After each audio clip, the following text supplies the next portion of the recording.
नमस्कार, मैं आर के पाल आप सभी दर्शकों का स्वागत करता हूं आपके अपने न्यूज़ चैनल शहर का दर्पण में।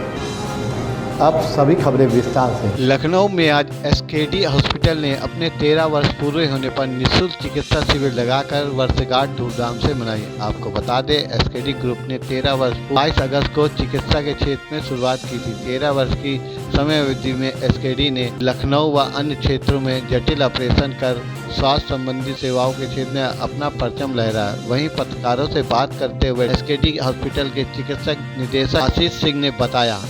नमस्कार दर्शकों, एसकेडी हॉस्पिटल का 13 वर्षों का सफर पूरा हुआ और आज 13वीं वर्षगांठ मनाई जा रही है। स्वास्थ्य सेवाओं को लेकर अग्रणी स्थान रखता है एसकेडी हॉस्पिटल और हमारे साथ इस वक्त मौजूद है orthopaedic surgeon doctor Ashish Singh. किस तरह की सुविधाएं यहाँ पर दी जा रही हैं लोगों को, उनको लेकर और किस तरह के कितने यहाँ पर तरह के फैकल्टीज़ हैं उसको लेकर हम बात करेंगे। डॉक्टर आशीष सिंह से बहुत बहुत स्वागत है आपका एसकेडी में। सबसे पहले मैं जानना चाहूँगा कि 13 साल हो गए, 2009 में शुरुआत हुई थी, अब आज 13वीं वर्षगांठ है, इसके बारे में आप सबसे पहले। हाँ, मैं doctor Ashish Singh, SKD hospital का clinical director, MS orthopaedic surgeon. ये हमारा 50 बेडेड का मल्टी स्पेशलिटी हॉस्पिटल है आलमबाग में, और यहाँ पे हम लोग हर तरह की फैसिलिटीज़ अवेलेबल है। यहाँ पे ऑर्थोपेडिक्स में joint replacement, trauma, spine surgery का कैथ लैब हमारे पास है, एंजियोग्राफी, यहाँ पे एंजियोप्लास्टी होती है, सारी तरह की सुविधाएं हैं। कैंसर पेशेंट्स का इलाज होता है, क्रिटिकल केयर में आईसीयू में है, बच्चे न्यू बॉर्न जो सीरियस होते हैं आईसीयू है, यहाँ पे फैसिलिटी है, गायनी है, मेडिसिन है, जनरल सर्जरी है, लैप्रोस्कोपिक दूरबीन विधि से जो भी ऑपरेशंस होते हैं वो हमारे फैसिलिटीज़ अवेलेबल है। जो किडनी पेशेंट्स होते हैं उनके लिए डायलिसिस की फैसिलिटी अवेलेबल है, नेफ्रोलॉजिस्ट है, हर तरह की स्पेशलिटी यहाँ पे उपलब्ध है। एक सवाल ये है कि आजकल जो पेशेंट्स हैं बाहर से तमाम आते हैं, ग्रामीण क्षेत्रों से ज़्यादा आते हैं, तो एक कंफर्टेबल जोन वो चाहते हैं, वो फाइनेंशियल मामलों को लेकर, फैसिलिटीज़ को लेकर, उसके बारे में क्या कहेंगे? जो ग्रामीण क्षेत्र से आते हैं तो जो सरकारी योजनाएं हैं सेंट्रल और स्टेट की, तो वो हमारे यहाँ है। जैसे कि आयुष्मान योजना है हमारे यहाँ, सेंट्रल गवर्नमेंट की हेल्थ स्कीम है, यूपीपीसीएल है, और जो जितनी भी हमारी जो है सरकारी सुविधाएं हैं वो हम लोग के हॉस्पिटल में अवेलेबल है, जिसकी उसी योजनाओं के तहत हम लोग जो है निम्न दरों में जो सरकारी रेट फिक्स हैं उसमें हम लोग का मरीज का इलाज करते हैं। हाँ, चूँकि आप आर्थोपेडिक सर्जन हैं और तमाम ऐसे मामले बहुत आते हैं, एक्सीडेंटल केस आते हैं, तमाम ऐसे मामले आते हैं, तो अक्सर ये होता है कि गांव में तो लोग जो है किसी ओझा के पास चले जाते हैं या कोई हड्डी चढ़ाने वाला है। अगर कहीं ऐसी कोई घटना घट जाती है या फ्रैक्चर हो जाता है तो प्राथमिक रूप से उन्हें क्या करना चाहिए? तो प्राथमिक रूप से यही करना चाहिए कि जो जिस चीज़ का बीमारी है, जैसे हड्डी हो, चाहे गायनी हो, चाहे मेडिसिन हो, तो बेस्ट तो तरीका ये था कि निकटतम जो सीएचसी है, पीएचसी सेंटर है, जो सरकार ने सुविधाएं अच्छी उपलब्ध कराई, वहाँ जाएँ, वहाँ अपने स्पेशलिटी डॉक्टर को दिखाएं। फिर वहाँ से जो रेफरल सेंटर्स हैं जहाँ पे हैं, चाहे सरकारी हो चाहे प्राइवेट हो, वहाँ जाके जो स्पेशलिस्ट डॉक्टर है उनको ज़रूर दिखाएं, जिससे कि पहला उपचार जो होता है वो बहुत महत्वपूर्ण होता है। अगर पहला उपचार में ही आपने ट्रीटमेंट सही से ले लिया तो आप जल्द से जल्द स्वस्थ हो जाते हैं, और पहले उपचार में आपने कहीं अपने किसी और को डॉक्टर को दिखा दिया जो उसका क्वालिफाइड नहीं है, तो फिर वो चीज़ें कॉम्प्लिकेट हो जाती है। फिर वो स्पेशलाइज डॉक्टर के लिए भी इलाज करने में थोड़ा डिफ़िकल्टी होती है, और उसमें समय ज़्यादा लग जाता है और पैसा के भी खर्चा ज़्यादा हो जाता है। सामान्य बीमारियों की बात करें, बरसात का मौसम चल रहा है, बारिश का मौसम चल रहा है, और अब ज़्यादातर शहरों में भी देखा जा सकता है कि खांसी, जुकाम, बुखार, तो इस तरह की बीमारियां हैं, पेट की तमाम तरह की बीमारियां होती हैं। उसके लिए लोगों को घर में अगर वो रह रहे हैं और सुविधा नहीं उपलब्ध हो पा रही है, डॉक्टर तक नहीं जा पा रहे, उसके लिए वो क्या प्रिकॉशन रखें?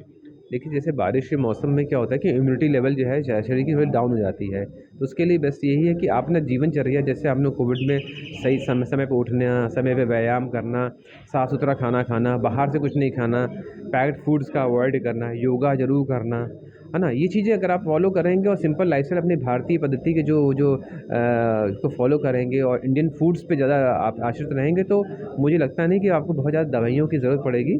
आप अपनी बॉडी को इम्यूनिटी बढ़ाइए। बॉडी इम्यूनिटी एक दिन में नहीं बनती, कई साल लगते हैं। उसमें व्यायाम करना, सही सोना, लाइफस्टाइल को मॉडिफिकेशन करना बहुत बड़ा योगदान है आपको स्वस्थ रहने में। एक सवाल और भी, हड्डियों की बीमारियां ऐसी तो तमाम तरह से पता चलता है कि हड्डियां कमज़ोर हो गई, डॉक्टर के पास जाते हैं, वो कैल्शियम की गोलियां लिख देते हैं, तो और क्या इसके उपचार के तरीके हैं कि जिस तरह से जैसे ऑर्थराइटिस की बीमारी हो जाती है, तमाम तरह की ऐसी बीमारियां होती हैं, उसके लिए क्या करना चाहिए?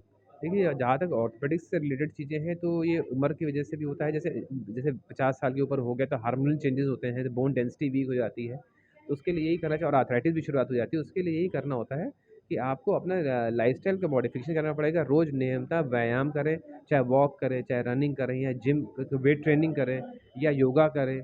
अब और संयम से खाना खाएँ, अपना वज़न घटाएँ, वज़न बढ़ने ना दें। आपको कोई मेटाबॉलिक बीमारी है, जैसे डायबिटीज़ है, हाइपरटेंशन है, थायराइड की प्रॉब्लम है, तो ज़रूर उसकी दवाइयाँ डॉक्टर से पूछ के ज़रूर लेते रहें, जिससे कि मेटाबॉलिक मेडिकल डिजीज़ जो आपको है वो कंट्रोल में रहे आपके। अगर वो कंट्रोल में रहेगी तो आपको ये सब बीमारियाँ जो उम्र के हिसाब से बढ़ेगी वो स्लो डाउन हो जाएगी, तो ये आप स्वस्थ रहेंगे। एक सवाल उसके बाद आखिरी, आपने हाइपरटेंशन की बात की है। आजकल अमूमन देखा जाता है कि डिप्रेशन में लोग बहुत ज़्यादा होते हैं, और दो तरह का, जहाँ तक मुझे जानकारी है, कि डिप्रेशन होता है, एक एक्सोजेनस डिप्रेशन और एक एंडोजेनस, जिसके चलते ब्लड प्रेशर के ज़्यादा मरीज देखे जा रहे हैं, लो ब्लड प्रेशर या हाई ब्लड प्रेशर। इसके लिए जो दिनचर्या है लोगों की है, उसमें किस तरह के बदलाव करने चाहिए? देखिए, दिनचर्या में तो ये करना चाहिए कि जो काम करें उसमें पूरे मन से काम करें, पहली बात ये। और आप संयम ज़रूर करें।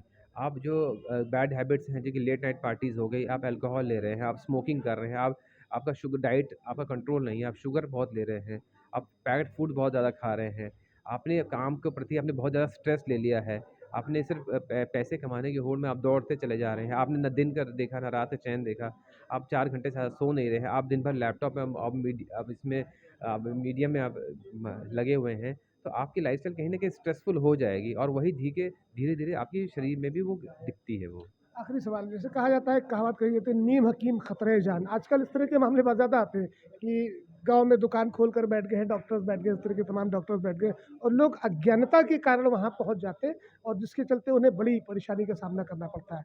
तो इसके लिए हमारे दर्शकों को, एसकेडी न्यूज़ के दर्शकों के लिए कोई संदेश, कि वो इस तरह के कदम ना उठाकर घर में ही प्राथमिकी लेकर फिर वो हॉस्पिटल पहुँचे?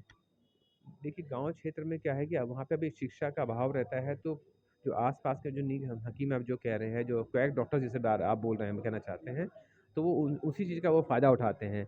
तो मेरे हिसाब से जो सरकारी सुविधाएँ जो उपलब्ध हो गई हैं, अब काफ़ी अच्छी हो गई हैं मेडिकल की, खासकर 2-3 साल में तो, और योगी जी सरकार में तो काफ़ी और हो गई है।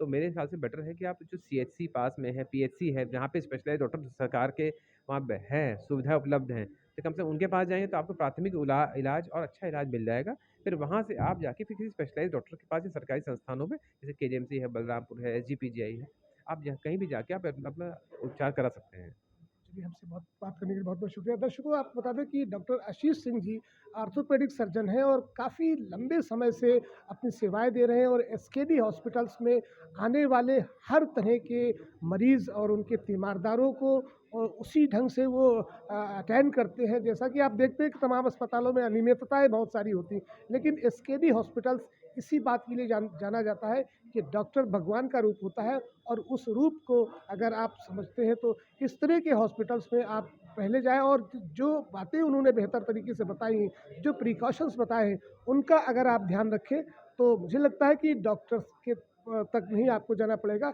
अपनी दिनचर्या, अपने खान पान, अपनी हैबिचुअल जो आपकी जो एक्टिविटीज़ हैं, उनमें अगर आप सुधार रख लें, तो बहुत कम ही आपको डॉक्टर का सहारा लेना पड़ेगा। फ़िलहाल जिस तरह के मामलात आते हैं और जिस तरह का जीवन शैली है, उसे लेकर एसकेडी हॉस्पिटल्स में एक तरह का जो गाइडलाइन दी जाती है, जो गाइडेंस दिया जाता है, वो बेहतर तरीके से दिया जाता है।